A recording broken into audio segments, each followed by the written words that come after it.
What happens when a single banker becomes richer than entire nations? In the early 1500s, Jakob Fugger quietly rose to a power no king or emperor could ignore. His fortune equaled nearly 2% of Europe's economy, more than $400 billion today. But Fugger didn't just hoard wealth, he turned it into a weapon. His silver and copper empire financed wars, it crowned emperors, it forced popes to bend the very rules of heaven. He rewrote the laws of money itself, convincing the church to legalize interest, once condemned as a mortal sin. His cash built St. Peter's Basilica. It funded Michelangelo's masterpieces. It even created the Pope's Swiss Guard. But the fire he ignited could not be controlled. The indulgences he bankrolled enraged a young monk named Martin Luther, unleashing the Reformation and shattering the unity of Christendom. This is the untold story of Jakob Fugger, the man they called God's banker. Jakob Fugger's rise didn't begin in palaces or on battlefields. It began in the narrow streets of Augsburg, a city on the edge of becoming a financial hub. But tragedy struck early. In 1459, at just 10 years old, Jakob lost his father. The family was left vulnerable, on the brink of collapse. And here comes the first turning point.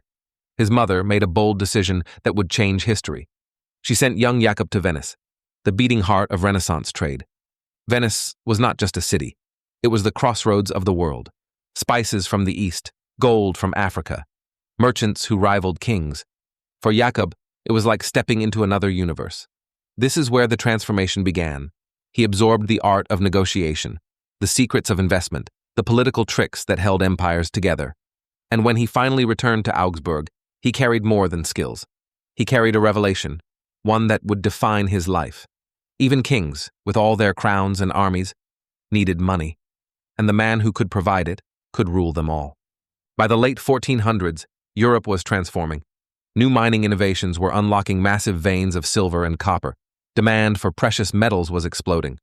While others clung to the fading textile trade, Jakob Fugger saw a different future. He bet everything on mining, a decision that would make him untouchable.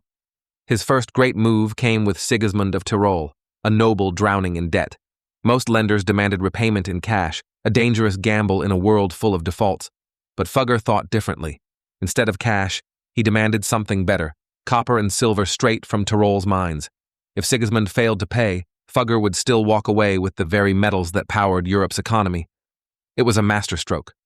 One of the earliest examples of asset-backed lending, a deal that not only protected his fortune, but handed him direct influence over Europe's mining industry. By the 1490s, Fugger wasn't just trading metals, he controlled them. An empire of copper and silver flowing through his hands, supplying almost all of Europe. Jakob Fugger's genius wasn't only in business, it was in politics. His mining empire gave him leverage, but his true transformation came when he began financing royalty. The turning point was Maximilian of Austria, son of Emperor Frederick III. Maximilian dreamed of the imperial crown. But dreams don't buy armies. Dreams don't win campaigns. He needed cash, and lots of it. Fugger stepped in with a staggering loan of 800,000 florins, a fortune so vast it could tilt the balance of Europe. But this was no act of charity. Instead of demanding quick repayment, Fugger asked for something far more valuable: land and privileges. The gamble paid off. Maximilian was crowned King of the Romans in 1486 and later rose as Holy Roman Emperor. Overnight, Fugger was no longer just a merchant. He was a kingmaker, pulling strings from the shadows. And in that moment, he uncovered a dangerous truth. Money could buy crowns, and crowns could buy more money. From here, Fugger's power would stretch far beyond trade. He was now shaping the destiny of Europe itself. If kings needed Jakob Fugger, the church needed him even more. In 1514, one of the most powerful positions in Europe opened: the Archbishop of Mainz. This was no ordinary post. It was the gateway to political dominance, second only to the emperor himself. A young noble, Albrecht of Brandenburg, wanted the title. But there was a problem. The price was staggering, far beyond his reach. Enter Jakob Fugger. With a single loan, he made Albrecht's dream possible. In return, Fugger gained influence at the very heart of the Catholic Church. But the deal carried a catch. Albrecht had to raise enough money to pay Fugger back.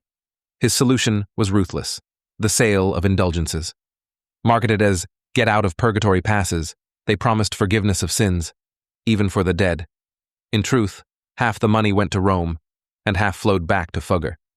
It was a scheme so brazen, so profitable, it filled the vaults of both the Vatican and Augsburg, but it also unleashed a storm no one could control. The indulgence trade was a gold mine for Fugger and the church, but it was also a ticking time bomb. To spread the scheme, Rome hired a showman, Johann Tetzel. He roamed towns with a painted chest, thundering, "As soon as the coin in the coffer rings, the soul from purgatory springs." Rich or poor, peasant or prince, everyone had a price. Money poured in, half to the Pope, half to Fugger. But in Wittenberg, a young monk watched in disgust. Martin Luther. To him, salvation was not for sale. Behind the trade, he saw the shadow of bankers like Fugger, twisting faith into profit. In 1517, Luther struck back. He nailed his 95 Theses to the church door, denouncing indulgences, exposing corruption. His words spread like wildfire, igniting the Protestant Reformation. Suddenly, Fugger's name was no longer just power. It was greed. His fortune was tied to the collapse of Christianity's unity. He had financed a revolution without meaning to. The irony? His empire of money made him untouchable. Yet it also lit the fuse of Europe's greatest religious upheaval. For centuries, the Catholic Church had one unshakable law. Lending money with interest was a sin. It was called usury, and it could condemn your soul. But Jakob Fugger refused to accept that. To him, interest wasn't greed, it was fairness, compensation for the risk every lender carried. So he launched a campaign unlike anything Europe had ever seen. He funded scholars, he spread debates, he planted the idea that charging interest was not sinful at all. Then Fugger went straight to the top. He wrote to Pope Leo X himself, arguing that money had value beyond coins, that risk and labor justified profit. The Pope listened, and in 1515, Leo issued a decree. Interest was allowed if there was risk involved, a clever loophole, because every loan carries risk. With a single stroke, the centuries-old barrier collapsed. Modern banking had just been born, thanks to Fugger. But this was never just ideology, it was power. The Pope needed money for his grand projects, St. Peter's Basilica, the Sistine Chapel, and Fugger's fortune made them possible. Even today, those masterpieces stand as monuments, not only to art, but to one banker's relentless will. By now, Jakob Fugger stood at the very center of Europe's power. He minted coins for the Vatican. He financed papal elections. He armed emperors with his gold. But the higher he rose, the darker the whispers grew.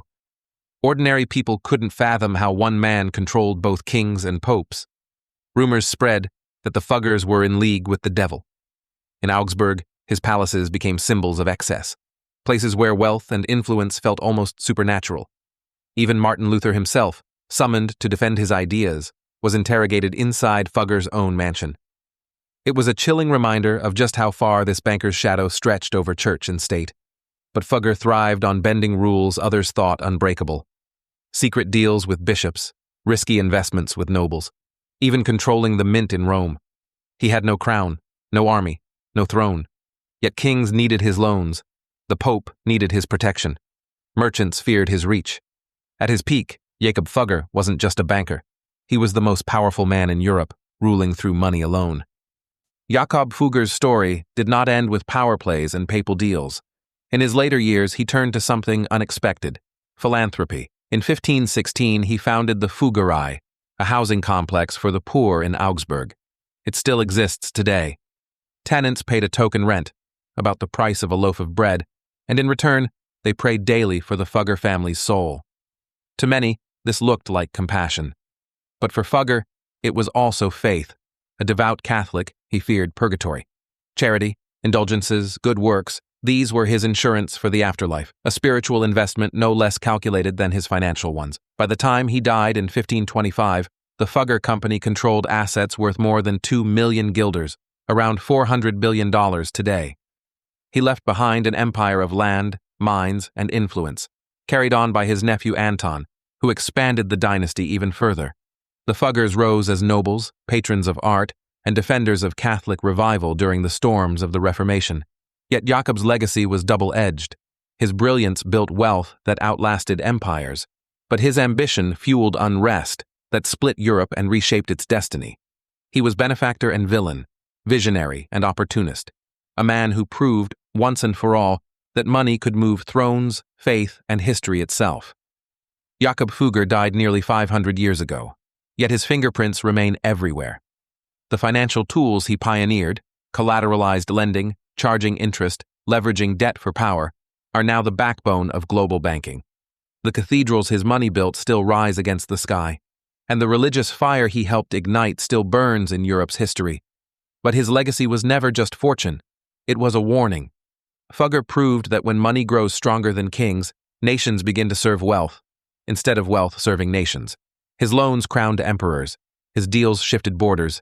His greed sparked revolutions.